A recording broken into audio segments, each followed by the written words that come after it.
Hello and welcome back again to our channel, Tutoring Made Easy. And today we'll be looking at mathematics and the calculus differentiation.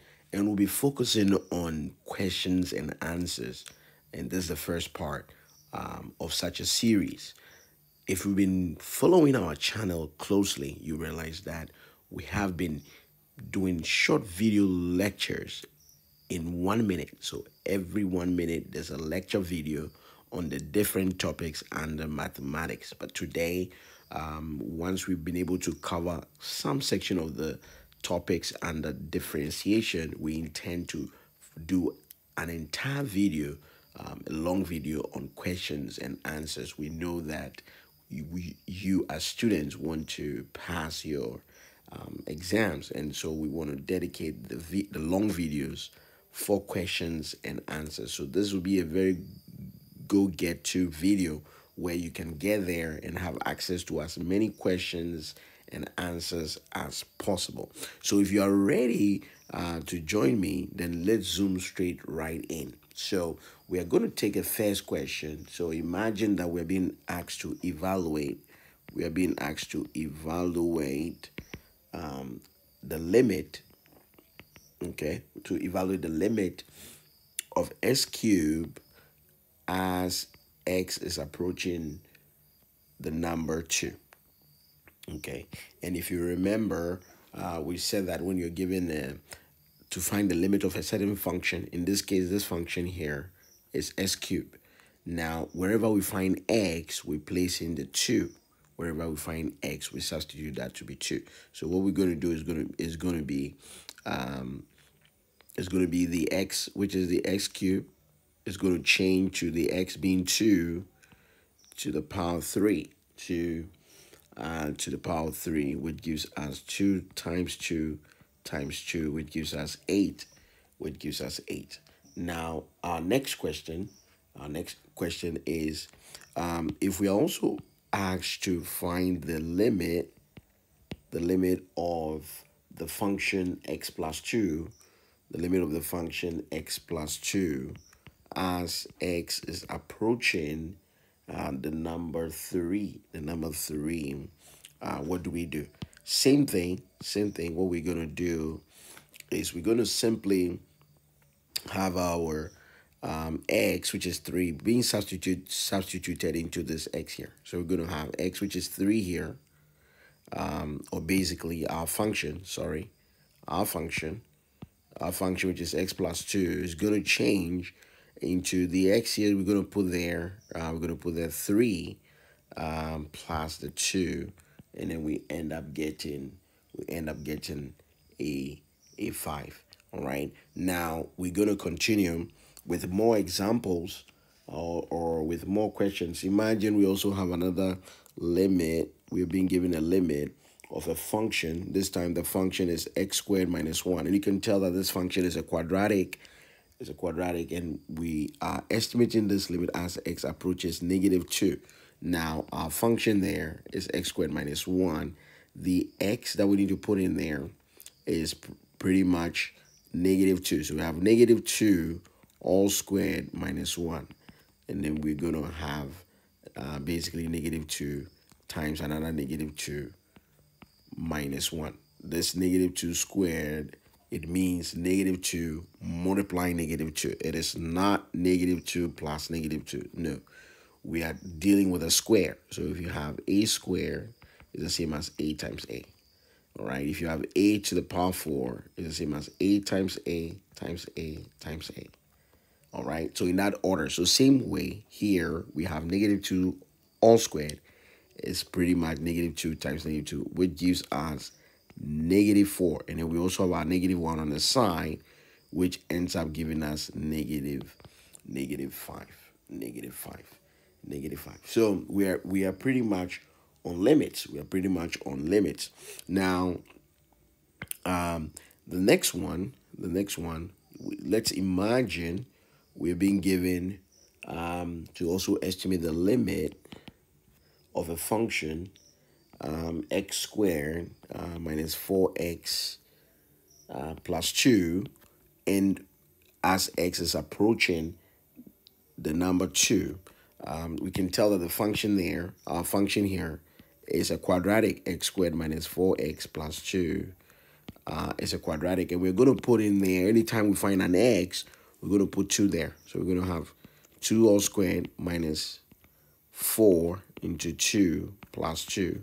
We're going to get negative 2 times, sorry, no negative 2, sorry about that. We're going to have 2 times 2. We're going to have 2 times 2. And then we are going to have minus 4 into 2 plus 2. Now, the 2 times 2 gives us 4, and this gives us negative 8, and this gives us plus 2, and this gives us negative 4 plus 2, and then we end up getting negative 2 as our final answer. Now let's take a look at another type of example. Same way, we are trying to estimate the limits of different functions. So imagine we have a limit of the function x plus 3 multiplying another function, and that function is x squared minus 5, and we have to estimate the limit as x is approaching the number 2, So like we said, same thing, we're going to have our x plus 3 is the same as find the limit of each of the functions. It's the same as find the limits of each of the functions. So we're going to break it down into limit of this function, the first function, as x is approaching 2, and then also the limit of this function as x is also approaching 2. So we break it down because we are multiplying together. Now we're going to have, this is going to be the x plus 3, and then this is also going to be the x squared minus 5. And wherever we find x, we put 2 there. So we're going to have 2 plus 3 multiplying 2 squared minus 5. And then there gives us 5. Here gives us 4 minus 5. And then here gives us 5. And here gives us negative 1. And then our final answer gives us negative 5 because we are multiplying.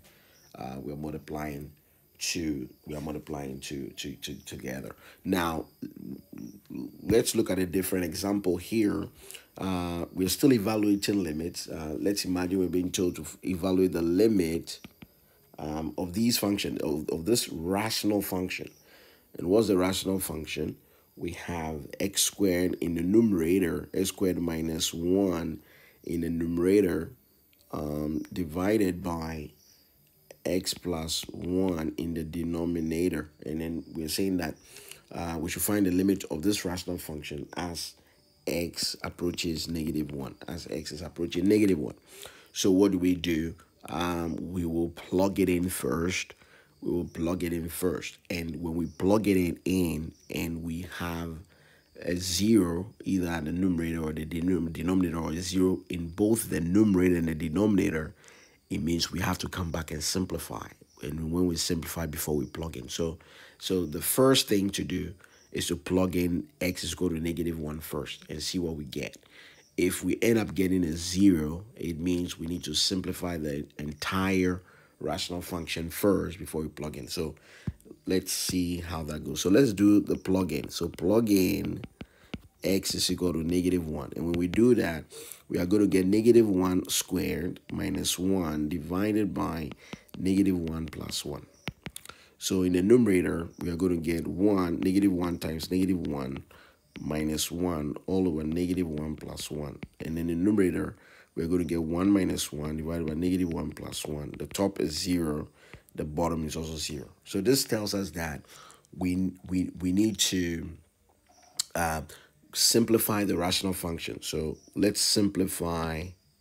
We have to simplify the rational function. Let's simplify the rational function first. Once we do that, then we come and plug it in. All right.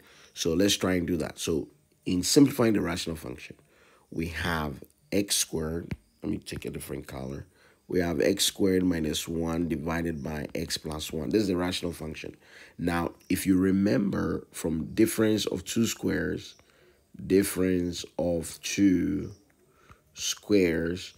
it says that if you have a squared minus b squared, is the same as a plus b multiplying a minus b. In this case, our x squared minus 1 is the same as x squared minus 1 squared.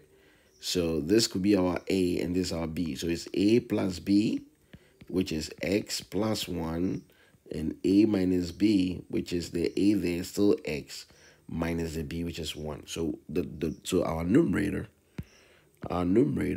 is going to be X plus 1, X minus 1 at the numerator, and then the denominator is going to give us X plus 1. Now we need to simplify by canceling out. What is going to cancel out? This one, the denominator here, will take off one of it in the numerator, and then we're going to have X plus 1. So pretty much our limit will be reduced to limit of X plus 1 as X approaching negative 1. So we're just going to plug it in here. And we plug it in, we're going to have negative 1 plus 1, and our answer is basically, our answer is going to give us 0. Is that the truth? We need to be mindful. Let's take a look at that again. So we have the numerator to be X plus 1 and X minus 1, and then we cancel out, and sorry, when we canceled out, we should rather have X minus 1 here instead of the X plus 1 that I indicated. So sorry about that. We should actually have X minus 1 in here so that our answer would change. Our answer is going to change. So basically, our X here is going to be negative 1 minus the 1. So our final answer is negative 2. Our final answer is negative 2. Now let's take a look at another example. And what we're going to do with this example here, let's imagine that we also have a limit, the limit of a rational function again, the limit of a rational function. And we're going to have in the rational function, we are having x squared minus 4 all divided by x minus 2, and as x is approaching 2. So first we plug it in, right? We plug it in, and when we plug in x is equal to 2, which is the limit, we end up getting 2 squared minus 4 divided by 2 minus 2. The top gives us 4 minus 4 divided by 2 minus 2, and we can tell that this is 0 by 0. So it's not going to work. We need to simplify. Now, to simplify, we know that x squared minus 4 divided by x minus 2. The numerator is a difference of 2 squared. So this x squared minus 2 squared is the same as x squared. X squared minus 4 is the same as x squared minus 2 squared divided by x minus 2. So this, the top part, which is the numerator, is going to give us x plus 2, x minus 2. And then we divide that by x minus 2. Now, when we cancel out, this cancels out, and we are going to have x plus 2 as our answer. Now, when we do that, basically our limit becomes x approaching 2 of what function? X plus 2. So we plug in x is equal to 2, so we get 2 plus 2. And our answer gives us 4. Answer gives us 4 instead of the 0. So this is what we do. Now, the next one we're going to take a look at. The next question we're going to take a look at. Let's imagine we're also being asked to evaluate this limit. We are evaluating the limit of 9 minus x at the numerator. And in the denominator, you have some radicals. You have some radical in the denominator. So it's a rational function. It's a rational function. But in the denominator, there's a radical. As x is approaching 9. It's approaching 9. Now, what do we do? So because it's a radical, yes, first we're still going to plug in. We're still going to do our plug-in. It's not going to change. We're going to plug in first because it's a rational function. We plug in x equal to 9. So at the top, we're going to get 9 minus x divided by 3 minus square root of x, which is 9 minus 9 divided by 3 minus square root of 9. And we end up getting 0 at the top divided by another 0 because this gives us 3. 0. So it's not going to work. So we need to simplify. So to simplify, what we're going to do is that we're going to have 9 minus x divided by 3 minus square root of x. And we multiply that by we rationalize the denominator. So it's going to be 3 plus. If you remember our lecture on surds, anytime we have a radical in the denominator, we we rationalize the denominator. And to do that, we rewrite the denominator again, but we change the sign. So the denominator is 3 and square root of x, but the sign there, which is negative here, this negative will have to change to positive. Once we do that, it means that we have rationalized the denominator. That's a process. That's what is known as is known to be. So now we're gonna have 9 minus x multiplying 3 plus square root of x divided by 3 minus square root of x multiplying 3 plus square root of x. Now, if you can tell, if you can see that this one is our a and that is our b. And what is in the middle, the sign in the middle is negative. And same way, here's also a and the sign here is positive and this b. Now, this, and we are multiplying all of them together. You can tell that this is known as the what? The difference of two squares. The difference of two squares. So we're going to just apply that, and then it will make life a bit easier for us. So in the numerator, this will multiply this, and we are going to get 27. This same 9 will multiply that. We're going to get plus 9 square root of x. Now, this negative x will multiply this. We get negative 3x. And this negative x will multiply this. We get negative x square root of x. Now, we're going to divide that. We're going to divide that by a squared, because there's a difference of two squared. They're more multiplying together. So it is a squared minus b squared. Don't forget that. A squared. And what's our a? This is our a. So we square our a minus the square of our b. Our b is square root of x. Our b is square root of x, and we square that. So we're basically going to have, in the numerator, we're going to have the 27 is still going to be there. Now, all of it has this, and this has the square root of x. So that's going to give us minus 9 minus x square root of x minus 3x divided by 9 minus x. Because if you have square root of x all squared, it cancels out the square root, because square root of x is the same as x to the power of half. If you square that, that 2 here cancels this out. That's how come you're going to get x at the denominator. So we end up getting 27. We end up getting 27 for sure. 27 for sure. Then our 9 here. We're having our 9 minus our 9. Sorry. Minus our 9. We're having our 27 minus our 9 minus x.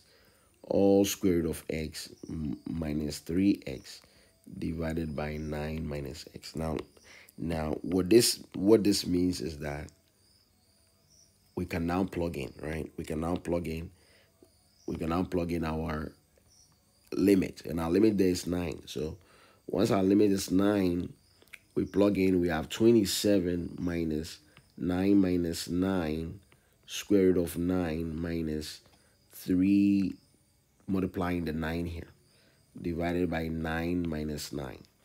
Divided by 9 minus 9. I think there's something we're not doing right, because that still gives us, that is still giving us a 0. That's still giving us a 0. So we need to take a look at that again. We need to take a look at that again, so that we can be able to clarify things as possible as x is approaching 9. As x approaching 9. So we can see that if we are being very careful here, we are being careful here. We have, if we didn't expand, if you wouldn't mind, let me wipe off a little bit. When we got here, let me take these things off. Sorry about the mess. Let me take these things off and we'll do it again. So when we got here, you can tell that it's 9 minus x here, multiplying this 3 plus square root of x. But our denominator, this is a, and this is b, this is a, this is b. The sign there is negative here and positive there, but they all multiply. And we're saying that is the difference of 2 squared, which is a squared minus b squared. So what is our a squared? Is our a squared there is our 3 squared minus the b squared, which is square root of x squared. All right. Now the denominator is going to be 9 minus, the numerator still stays the same, and our denominator becomes 9 minus x. Okay, now this is going to cancel out this, and then we end up basically having the limit of 3 plus square root of x as x approaching 9. Now when we do that, we're going to plug in x equal to 9, and we're going to have 3 plus square root of x, which is 3 plus square root of 9, which is going to be 3 plus 3, and then our final answer gives us a 6. It gives us a 6. It gives us a 6. All right. So far, we've been able to look at how we can evaluate different kinds of limit situations, Now we're going to be looking at examples that relate to what? First principles, differentiation from first principles, or differentiating by first principles. Now let me give you a quick recap so that we can know where we are coming from. So if you remember, if you're in an XY plane, if you're in the XY plane, if we are in XY plane, we mentioned that if you have a curve, in this form, and we have a point here, then there's the x value here, and then there's our y value. Now, if you also have another point here, it's also an x value, right? It's also an x value, but what type of x value is that? What type of x value is this? What type of x value is this? All right, but we can be able to see that from here to here, there's a certain change in x. Can you be able to see that? There's a certain change in x. So that means that this comma, this question mark here, is the x plus that change in x. It gives us the value of x. Now, same way here is also going to be what? A certain y that we don't know. But from here to here, it's also what? A change in y. Now, when we add that change in y to this y, we have y here plus a change in y here plus a change in y. So basically, you have a y plus change in y, and then we also have an x plus a change in x. So we can see that from here all the way to here is f of x plus that change in x, and then from here, this is our f of x. We started from this part to this part is our f of x, but from this part to this whole part is our f of x plus change of x. So we are saying that from first principles, we are saying that limit of the function f of x plus the change in x minus the f of x, all divided by the change in x, all divided by the change in, well, as the change of x approaches 0, So this is where the first principles emanates from, and we have the Leibniz notation. And we have the functional notation. What we have, if you have the Leibniz notation, is where you say dy dx is equal to that.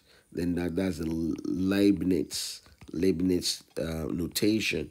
But when we have f prime of x as our notation of the same first principle, then we are talking about the functional notation. We're talking about the functional notation. So let's cut the chase and go straight right in and do some questions on differentiating by first principle. So let's imagine that we've been given the function y is equal to fx, f multiplied by x. So fx, 5x, sorry, y is equal to 5x, and we are being asked to find the derivative using first principles. Now, we can start by saying that using first principles is a formula. Using first principles, we know that our dy dx, which is the Leibniz notation, is equal to the limit as h is approaching 0, of f of x plus h minus f of x, minus f of x, all divided by h here, The limit is affecting all this. Now we can see that we need this variable here. Right? What is our f of x plus h? We need to find that. We don't know. And what is our f of x? Our f of x, we know. We know. What is our f of x? It's our y. It's our y. It's our y. Okay, so we can say that we can say that let y be our f of x so that we know that we have this sign. But what about f of x plus h? Therefore, our f of x plus h, let y be equal to f of x, which is 5x, right? Now, our f of x plus h is going to be what? This x plus h is our x. Can you see that this is x here? So x plus h is our x in f, our x in f. So it means that wherever we find x in our f of x, we put in x plus h. So this 5 here, instead of writing x, we're not going to write x. It's going to be x plus h into it, so that this whole thing represents our x. Now, when we expand, we get 5x plus 5h. When this multiplies this and this multiplies that, you get a 5x plus 5h. Now, technically, we've been able to, we have our f of x to be y, which is our 5x. We also have our f of x plus h to be equal to 5x plus 5h. Now we're going to plug in. So it's going to be dy dx is going to be limit as h approaches 0 of f of x plus h, which is what? Which is our 5x plus 5h minus our what? Our f of x, which is 5x. And then we divide everything there by h. Now, we're going to repeat that limit as h is approaching 0. The inside is going to be 5x plus 5h minus 5x all over h. Now, when we rearrange the inside, it's going to be 5x minus 5x plus 5h all over h. And it's limit as h is approaching 0. If I pick the white color, you can see that this one goes to 0. These two goes to 0. And then we're going to have limit as h is approaching 0 of what? Of 5h over h. And then that's going to be limit as h is approaching 0 of the number 5. It means that the answer is going to be 5, the constant 5. So this is how we differentiate using first principle. So after differentiating y is equal to 5x, we end up getting a 5. We end up getting a 5. We end up getting a 5. Now let's take a look at another another question. Let's say that we are being given y is equal to 2x cubed plus 3, for example. Y is equal to 2x, but we're being told to find the derivative by first principles. So first of all, we can say that we should let our y be equal to f of x, which is equal to the 2x cubed plus 3. Therefore, our f of x plus h, wherever we find x, we put x plus h in there. So it's going to be 2 first. Then our x there is going to be x plus h. This is our x, and then we cube it plus 3. Now it means we have to expand this. Now, if you remember Pascal triangle from binomial expansion, we can use that. We can use the Pascal triangle, or we can do the normal x plus h. Sorry, we can do the normal expansion that we all know. The multiplication expansion. So you have x plus h all cubed, which will end up giving us x plus h multiply x plus h. You have to multiply it 3 times, pretty much, to be able to get the answer. But if we remember the Pascal triangle, we said 1, 1, 1. You put 1 here. Add this 2. When you add 1 and 1, you get 2. You put it in the middle, and then you put a 1 at the back here. So this usually when you're expanding something, maybe x plus h to the power 0, and this x plus h to the power 1, and this x plus h to the power 2. Now we're looking for x plus h to the power 3. So we put 1 here.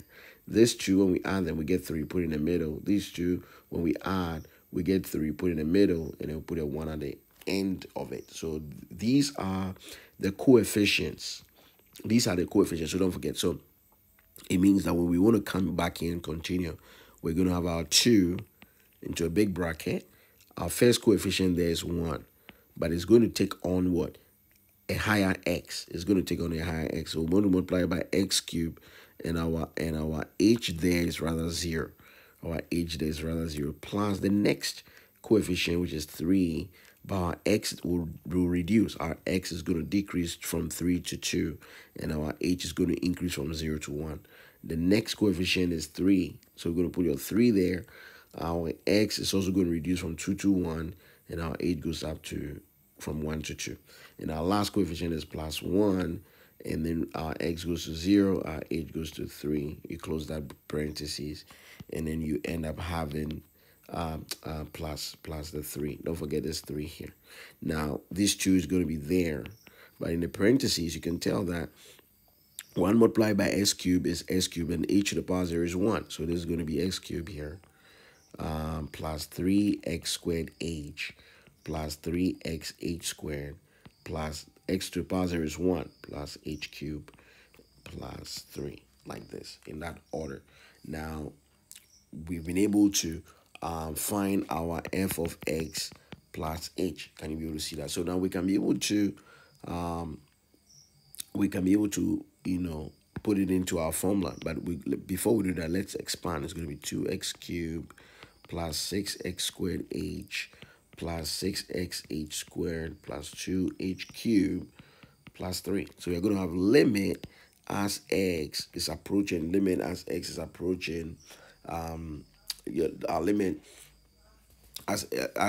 approaching 0, as h is approaching 0, or the function f of x plus h minus f of x all divided by h. So we're going to plug that in. What is our f of x plus h? Is the whole of that is basically 2x cubed. Let me use a different color so we don't confuse ourselves. So it's going to be 2x cubed plus 6x squared h plus 6xh squared plus 2h cubed plus 3 minus f of x. What's our f of x? Our f of x is 2x cubed plus 3. And then we divide everything by h. Now you can tell that this negative affects this 2x here, and it also affects this 3 to be negative 3. So when we do that, this will cancel out this, because it's going to be negative 2x cubed. And this negative 3, this becomes negative 3. It's also going to cancel this out. Now, when we divide h by each of the terms, we end up getting, let me wipe off this quickly. Let me wipe off this so we can continue over here. So we have limit as h is approaching 0 of 6x squared h, this one, plus 6xh squared plus 2h cubed divided by h, in that order. Now, when we divide, we're going to have 6x squared, but this is going to take off this. This is going to cancel out that. We're going to have plus 6xh, and this is also going to cancel out. So we have 2h squared. And then the limit as h is approaching 0 of all that. Now, when I change color, wherever we find h, we put 0. So we're going to have 6x squared. This is going to be 0, because 0 multiplied by the whole of that goes 0. This one 0 multiplied by this also goes 0, and then we end up getting 6x squared.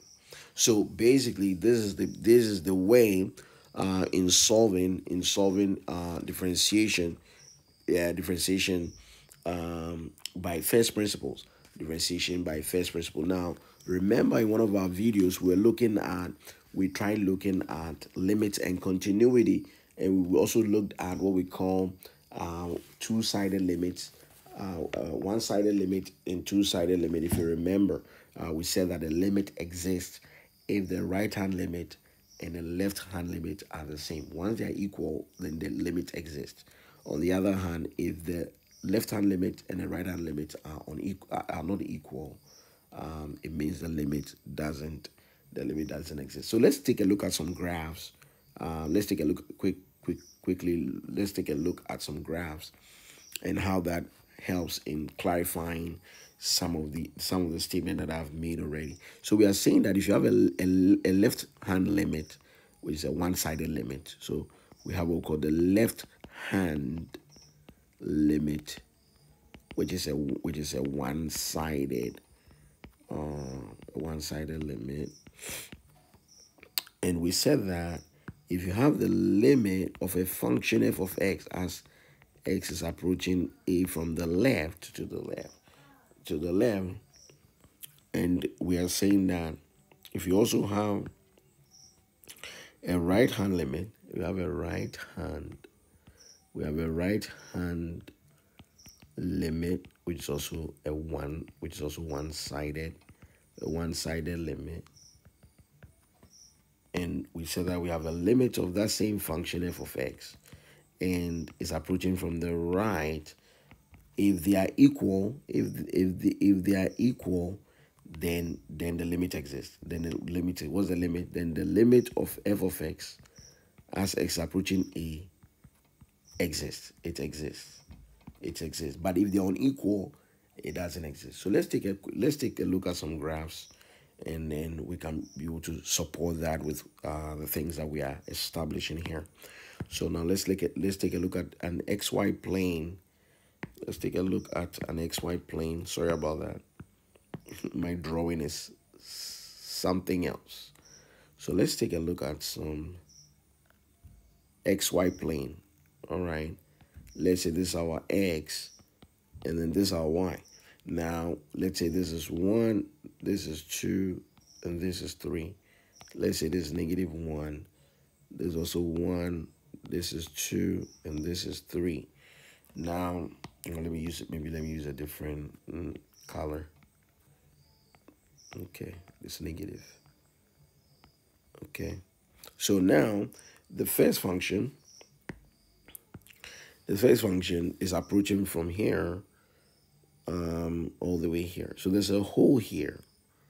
So there's a discontinuity here, but there's a function. Now it's equal to 1 here. Is here, and then you also have a hole. You also have a hole here, and it's all the way through here. So that's a function. Now we want to know whether the limit exists. Does the limit exist here? Now let's take a look at from the left. If we have the limit and the function is f of x, right? Function f of x.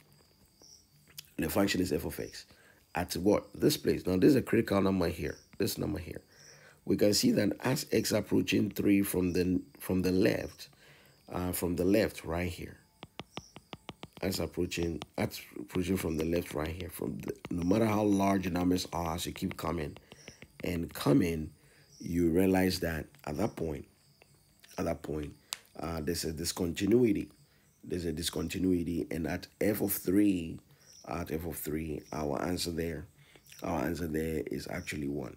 Our answer there is actually 1. You can see that it's actually 1, right? It's actually 1. And when you're approaching from the right, coming, our f of 3 there is 3.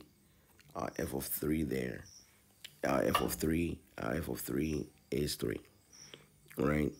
Is 3. So when we keep coming from here, from the left, as we keep coming from the left, we keep coming here.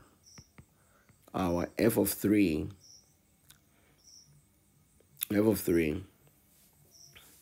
here. This is our 3 here.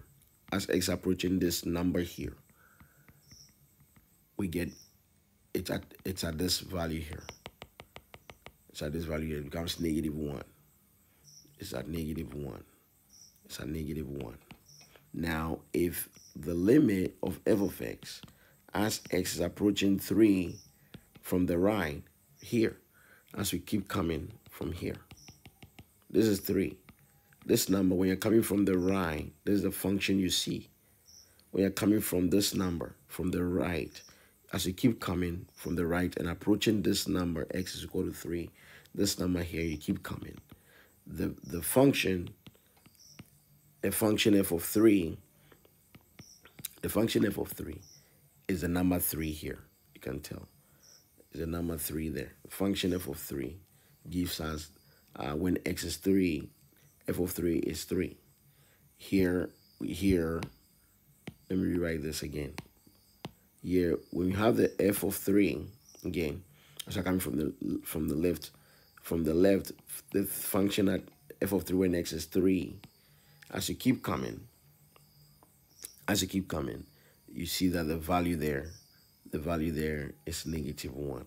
The value there is -1. This number here is -1 as you keep coming from the left.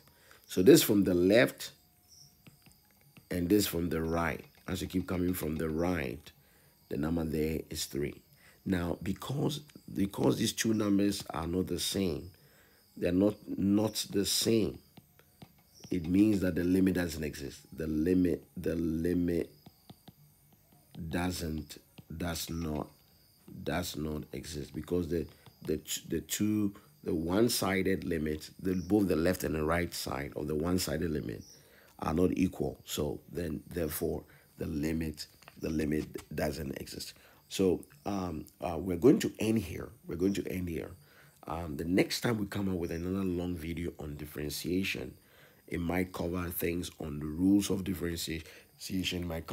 It might cover things on the different types of differentiating, and then it might also cover things like how to differentiate trigonometric functions, how to differentiate different types of functions that will be presented to you. So watch out for another video, a long video that deals with Q&As, question and answers, or what we call in the United States as practice problems.